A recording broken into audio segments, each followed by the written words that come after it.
Nós vamos dar sequência na reunião, então todos os palestrantes farão sua apresentação e somente após a apresentação de todos é que nós vamos entrar para perguntas e respostas. Porque se a gente interromper no meio da palestra, aí fica mais alongada a reunião. Então, no momento que a gente abrir para perguntas e respostas, vocês podem perguntar tudo o que precisarem.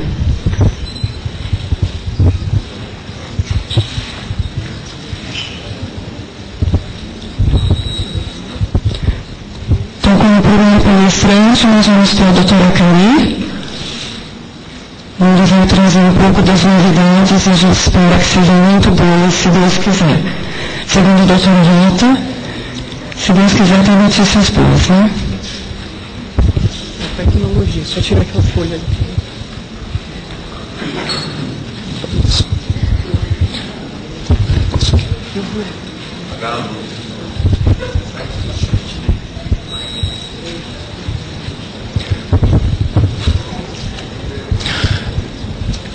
Eu tive a oportunidade de ir ao terceiro simpósio internacional de esclerose amiotrófica. Terceiro. Havia 112 pessoas nesse simpósio internacional. Então veja, aqui temos, acho mais que isso já. E esse simpósio internacional foi de uma importância enorme para mim. Porque eu falei assim, esse é o caminho que vai tudo. E esse simpósio internacional começou a ser feito por uma associação como esta, da Abrela. De uma associação veio uma segunda, uma terceira, e hoje tem o que se chama uma aliança de associações relacionadas com a esclerose lateral amiotrófica. E esse grupo de pessoas, grupo coordenado principalmente pelo pessoal da Irlanda, faz esses simpósios internacionais, ora na América do Norte, ora na Europa, e eventualmente fora. Um foi feito lá no Japão, e o outro foi feito na Austrália. Mas o restante é tudo América do Norte ou Europa. Esse simpósio tem uma importância enorme para nós que trabalhamos nessa área de esclerose amiotrófica, mas não só nela, na área da saúde também. Porque é um dos poucos locais onde que o paciente ele tem uma atuação ativa, muito ativa. Ele está presente nesse simpósio internacional. Ele está sentado, e não só sentado de uma forma passiva, mas sentado de uma forma ativa, coordenando também as atividades. Assim aconteceu no 20º Simpósio Internacional. Nós temos acompanhado e o 20º foi na cidade de Berlim. Eu sempre me pergunto, por que eles escolhem certos locais para que esses locais eles representem essas atividades? Berlim foi escolhida. Berlim é uma cidade muito interessante, uma cidade muito bonita, e nessa cidade bonita aconteceu o 17º encontro da Aliança Internacional, que são as associações internacionais pelo mundo afora. Foi feita a reunião dos profissionais da área da saúde e foi feito o simpósio internacional. 2 dias o simpósio da Aliança, 1 dia dos profissionais e 3 dias para realmente o que se chama congresso dessa comissão. No 17º encontro das associações, o presidente, o Gudrun Sigurdsson, é um paciente. Ele é um paciente que coordena as atividades das associações.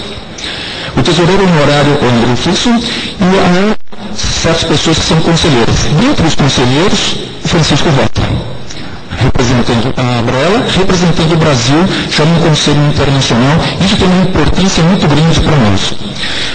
Depois teve, dessa atividade de 2 dias, houve bastante palestras.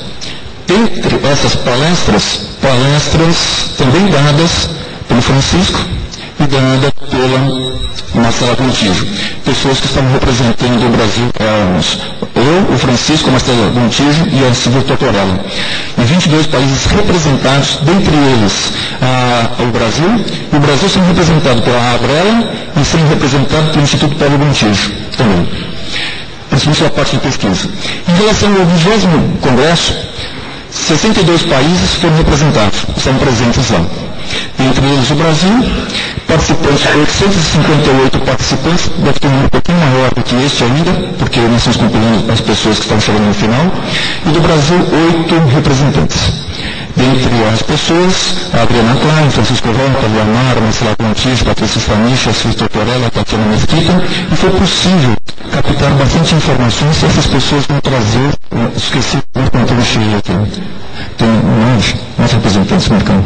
Ou não, aí o Miguel Neto, que é um representante brasileiro e representante internacional, que ele está nos Estados Unidos. Então, 10 brasileiros. Pela primeira vez, nós estamos com um número bastante grande lá, e vamos participar de todos os eventos, todos os fóruns. Nesse fórum, então, era importante que nós estivéssemos em todas as salas. Voltam, por favor. Por quê? Foram 62 plataformas, várias salas diferentes, são 20 sessões, 100 apresentações, 291 pôsteres, dos pôsteres do Brasil. Próximo. E a pergunta que se faz é, por que se escolheu essa região? E da escolha, nós começamos pela representação principal da cidade de Berlim, que é o Portão de Brandenburgo.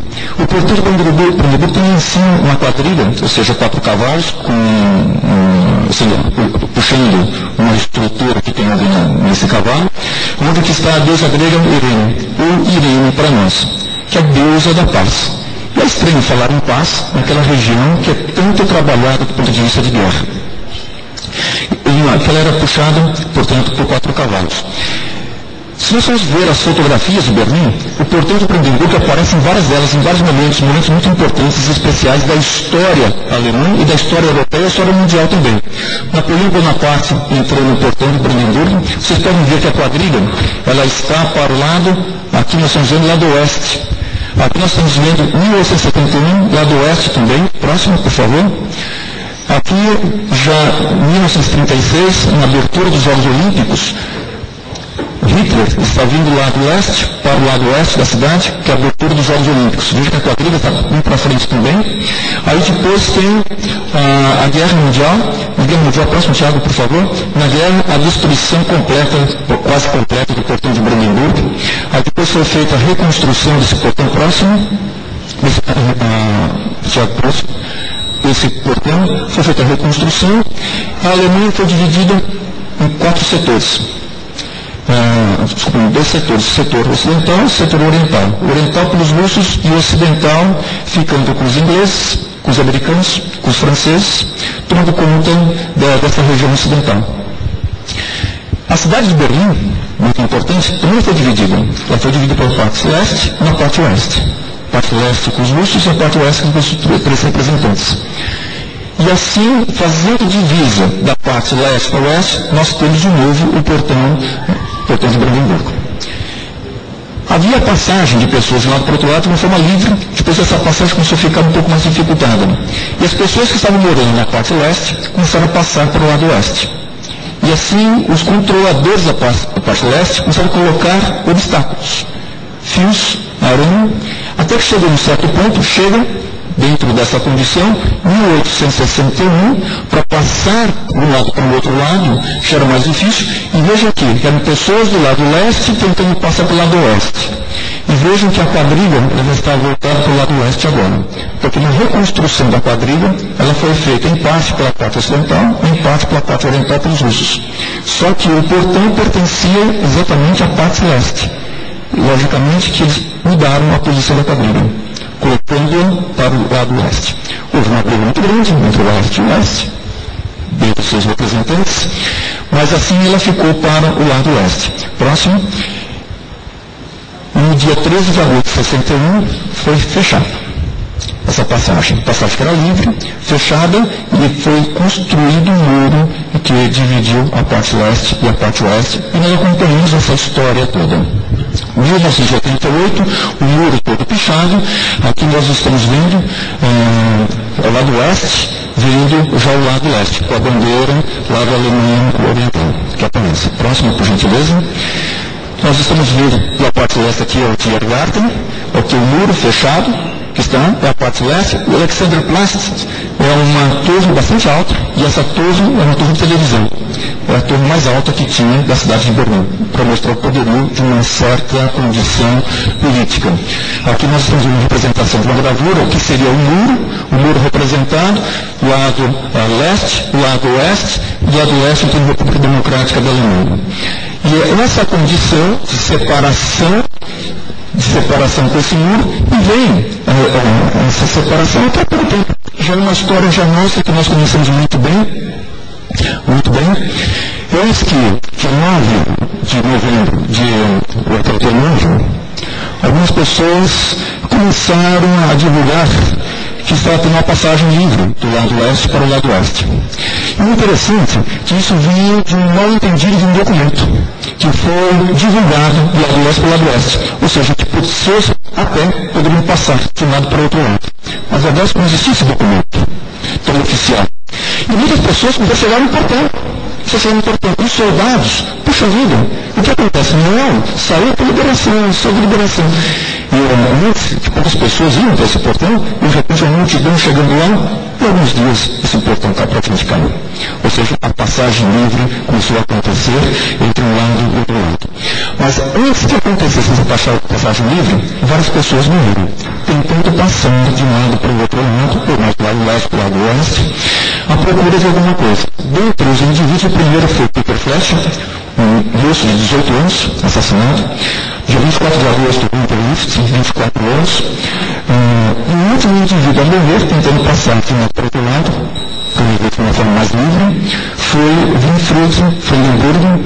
Ele escutou que um padre, muitas vezes, aí, queria fazer uma viagem com balões desses de oxigênio. Então, porque ele tinha um corpo que passou também, e tentou fazer a mesma coisa, passar com balões. Só que ele não conseguiu o intento dele, ele acabou morrendo. Mas foi o último indivíduo a tentar fazer isso, mas muitas pessoas faleceram tentando passar de um lado para o outro lado.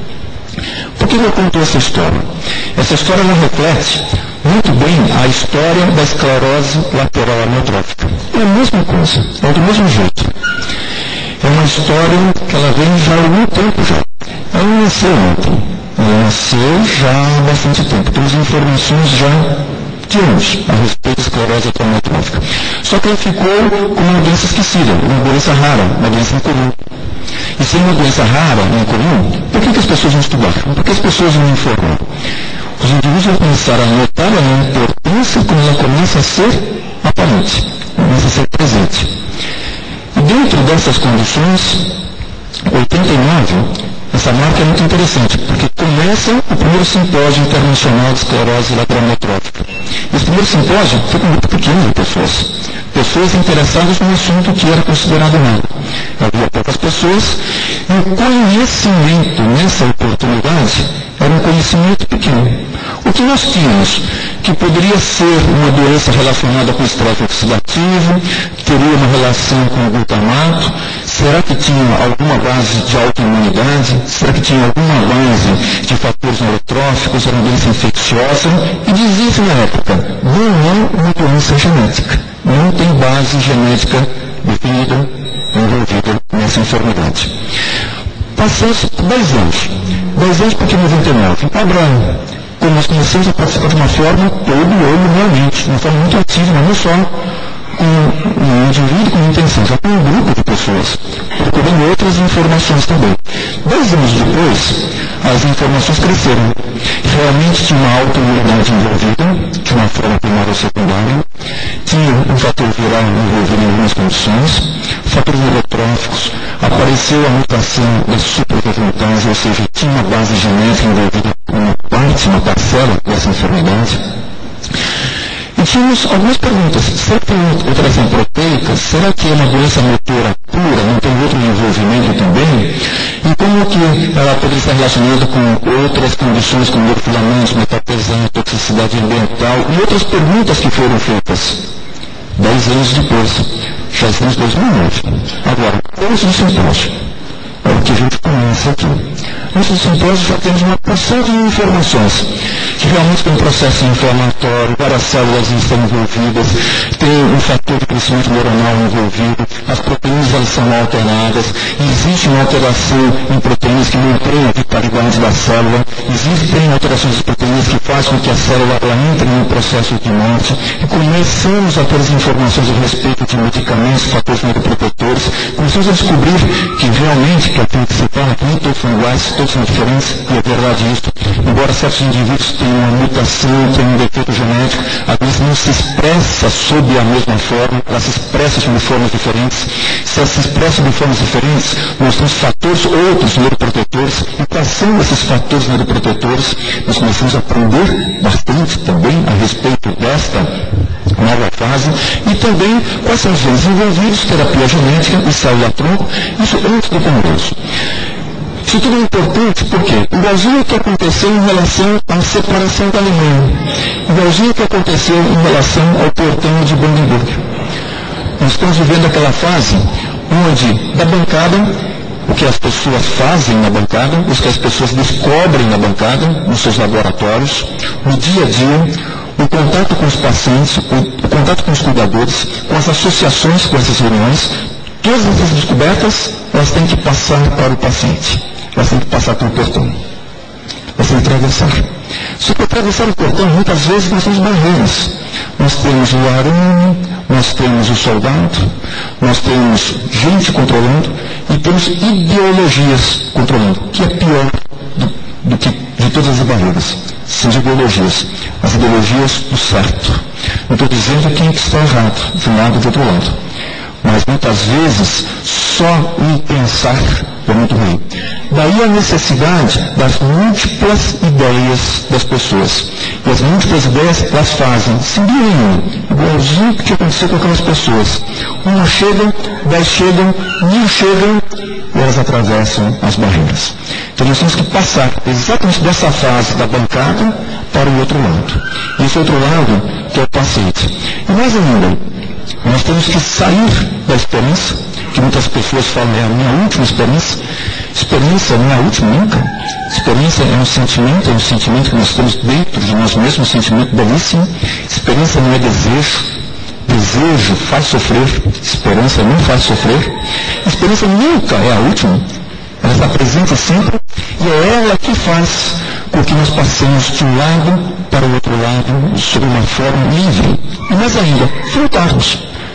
E esse é o desejo que nós temos que ter. Isso sim, de ir e vir com liberdade, com autonomia. Em relação à liberdade e à autonomia, no simpósio, muito se falou, nós vamos fazer um resumo, muito se falou a respeito do neurônio. Não só do neurônio, das células que envolvem o neurônio. Esse neurônio, por que ele é sensível em relação à esclerose lateral amiotrófica? É um neurônio muito longo, muito grande. Vamos supor que essa sala que seja um neurônio, ele tem seus prolongamentos, tem seu axônio. Vocês imaginam o tamanho desse axônio? Um colega lá, ele fez um desenho muito tranquilo, muito limpo, belíssimo. Esse axônio, ele sai daqui e ele chega até o Japão. Comparando-se com o tamanho dessa célula. Então imagina só que essa célula tem que trabalhar para manter essa estrutura toda, e tem os dendritos, e tem todas as outras células para manter isso funcionante. De uma forma intensa, uma forma contínua. Esse é o axônio do neurônio. E as células envolvidas para fazer com que ocorra esse mecanismo todo uma condição de funcionabilidade. E mais ainda, não só funcionar, mas funcionar de uma forma mantida. E que aquilo que é feito, que aquilo que seja produzido, ele possa ir, ele possa voltar. Que ele possa ter contato com outras células também. Então não é simples o funcionamento de um neurônio e de outras células ligadas com essa estrutura tão importante, tão definida. E há várias substâncias envolvidas nesse processo. A quantidade de substâncias envolvidas é assustadora. Cada aula que eu vou assistir, eu vou anotar o que esses livros estão falando. Não dá para anotar mais. A quantidade de proteínas presentes nesses processos todos de ligação entre os axônios. Então veja só, que é só a ligação entre uma célula e outra célula, quantas são as substâncias, proteínas necessárias para que isso funcione de uma forma adequada. Cada indivíduo trabalhando na bancada estuda uma estrutura desta. E esse estudo não é menor que um ano. Não é menor que 2 anos. É um estudo bastante prolongado. E é caríssimo esse estudo, porque são técnicas muito delicadas, para utilizá-los. Nós aprendendo que dentro do oxônio há uma cascata de eventos. Essa cascata ela é muito importante para que ele funcione, para que ele tenha energia e que as substâncias produzidas elas caminhem e vão estimular outras células. E as substâncias que essas células produzem, elas voltem para estimular o neurônio, mostrando que ele esteja vivo. E as células envolvidas, relacionadas com esse neurônio, é que vão fazer a sua função ser apropriada. E há várias substâncias que estão relacionadas com o neurônio, que são os fatores neurotróficos. São fatores que marcam, que informam. Olha, você tem que trabalhar mais, tem que trabalhar menos. Tem que trabalhar de uma forma organizada, 24 horas por dia, 5 minutos, 30 segundos. Tem substâncias para esse tipo de trabalho. Há pessoas para 30 segundos por dia, e há pessoas para 24 horas por dia. E quem que marca tudo isso são os fatores neurotróficos. Uma sequência deles bastante importante para fazer esse envolvimento. Nesse congresso falou-se que o neurônio ele pode entrar em processo de falência, de degeneração, relacionada a essa condição de neurodegeneração, a excitotoxicidade, aquilo que estimula muito o neurônio. Aquilo que estimula muito pode matá-lo precocemente.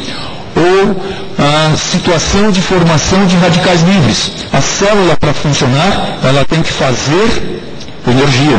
E quando nós fazemos energia, é o lixo. Não tem como. Há uma produção de lixo. É da cana-de-açúcar, é da água, não sei o que mais. Fez energia, tem lixo. E se não tamponarmos direito o lixo, a célula ela morre. São os nossos lixões. Se nós não tivermos um cuidado especial com esses lixões, as cidades vão começar em falência. É igualzinho a célula, é a mesma coisa, não é diferente. Ainda, nós temos a disfunção daquilo que faz a produção de energia, que é a mitocôndria. Se ela não produz energia de uma forma adequada, a célula entra em processo de falência. Ou ainda, se o fluxo de substâncias, se ele não for adequado, essas substâncias começam a acumular-se, começam a aglomerar. É o trânsito ruim das cidades. É o carro parado. O carro parado é uma proteína mal formada. E aí faz um aglomerado de carros batidos, que são as proteínas mal formadas. Então, formado é o quê? Exatamente uma interrupção do fluxo entre uma célula e outra célula. E a célula deixa de responder de uma forma adequada. E há pessoas estudando esta condição clínica. As proteínas, portanto, mal formadas, elas podem desencadear esse processo todo de comprometimento. E não só isso. Processo inflamatório, que também pode acelerar a condição de morte neuronal. Agora, o interessante, volta um pouquinho, o interessante é que há pessoas com defeito genético que desenvolvem a doença precocemente. Há pessoas com defeito genético que não desenvolvem a doença mesmo de 80 anos de idade. Então, tem alguma coisa que faz com que elas não desenvolvam. O que é? Outras alterações que as pessoas têm que protegem a célula. Foi mostrado um trabalho muito interessante de um indivíduo que tinha uma mutação na família dele, e a família tinha a doença. E ele teve uma segunda mutação. Essa segunda mutação protegia a doença. Isso acontece com as células, isso acontece com as espécies. As tentativas feitas, portanto, não são só para reconhecer aquilo que causa a doença, mas reconhecer aquilo que protege da doença e que faz com que as pessoas elas possam ter mais anos de vida e mais qualidade de vida também. E há indivíduos estudando isso. São genes protetores. Será que só gene protetor ou alguma outra condição que a pessoa faça que estimule os genes protetores? Há pessoas estudando isso. E os fatores ambientais que interferem nesse processo de envelhecimento e de morte. De vida e de morte que aparecem. Dentro dessas condições, falou-se a respeito da parte ambiental. Da parte ambiental, eu falo ambiente, não é só ambiente físico. Estou falando do ambiente físico, psicológico e espiritual também. Dentro desse ambiente físico, psicológico e espiritual, atuando na célula, as defesas antioxidantes, as enzimas de reparo, a oxidação de proteínas que levam a um processo de degeneração e aquilo que pode interferir. Então são várias condições que podem interferir. Radiação, raiva, alimentação, exposição ambiental. Há pessoas trabalhando com estas explicações aqui, com essas explicações. E assim levando a um processo de morte ou um processo de neuroproteção de vida. Próximo, reconhecendo-se, portanto, essas fases, torna-se importante do ponto de vista terapêutico. Se nós não reconhecermos como que a pessoa envelhece, como que a pessoa tem uma doença, nós não vamos conseguir fazer a neuroproteção, nós não vamos conseguir fazer o tratamento adequado. O tratamento, portanto, ele começa na condição causa. E a esclerose amiotrófica não é uma doença de uma causa só, é uma doença de múltiplas causas. E mais ainda, há fenômenos outros, que não é um fenômeno só, são vários fenômenos que fazem com que a pessoa possa ser protegida também. Nós temos que descobrir os dois lados. Descobrir o lado da doença e o lado da proteção, para poder passar esse muro de um lado para o outro lado. E assim para poder ver uma Berlim mais livre, uma Berlim mais autônoma, assim como uma doença mais bem conhecida e uma pessoa mais livre, autônoma também. E se eu for deixar uma mensagem do Congresso, a mensagem é do presidente da associação, das ligas todas, que é um paciente. O Goodwin, ele deixou uma mensagem, e a mensagem é o seguinte, que nesse simpósio, sem dúvida nenhuma, nós passamos a conhecer um pouquinho mais o que representa aquilo que se chama o ser humano. Goodwin. Na segunda, a vida com respeito. Nós temos que levar a vida com respeito em todos os seus momentos. Todos esses. Não só da doença, mas principalmente da saúde. E o respeito com quem está ao seu lado. Ao lado dele estava a filha dele. Isso foi muito interessante. A autonomia. A autonomia não é só o sentido de ir e vir físico. É o sentido de ir e vir filosófico, psicológico. É como do portão. Alguém almejou no outro dia passar para o outro lado. Mas não era só passar do sentido físico. Era de passar porque nós, seres humanos, nós não podemos ter barreiras. Barreira física e psicológica. E a pior barreira que tem é a barreira psicológica. É a barreira que certos indivíduos vivos, que eles não veem que eles podem ir e que eles podem voltar. Que eles podem passar por esse portão a todo momento, quando ele quiser. E não é a doença que vai impedir que ele passe de um lado para o outro lado. E mais ainda, que nós não percamos nunca a esperança. É interessante, foi mostrado um quadro que conforme fomos conhecendo mais a esclerose lateral amiotrófica, se formos colocar uma nota para a esperança, vamos dizer 10, em 1989, agora ela tem uma nota 8. E fomos colocar a realidade, o que acontecia em 89, que era 1, hoje nós temos um 5, mais ou menos. Ou seja, a realidade chegando próximo da esperança dos indivíduos. E ele colocou de uma outra forma. Mas como eu vivo sempre de uma forma liberta, autônoma, completa. E esse simpósio não é só para mim. O simpósio é para a minha família, o simpósio é para todos os outros indivíduos que têm uma enfermidade e principalmente que as pessoas elas reflitam e que elas valorizem todos os seus momentos de vida, assim como eu estou fazendo agora no meu. Nesse momento só pude abraçar. Obrigado.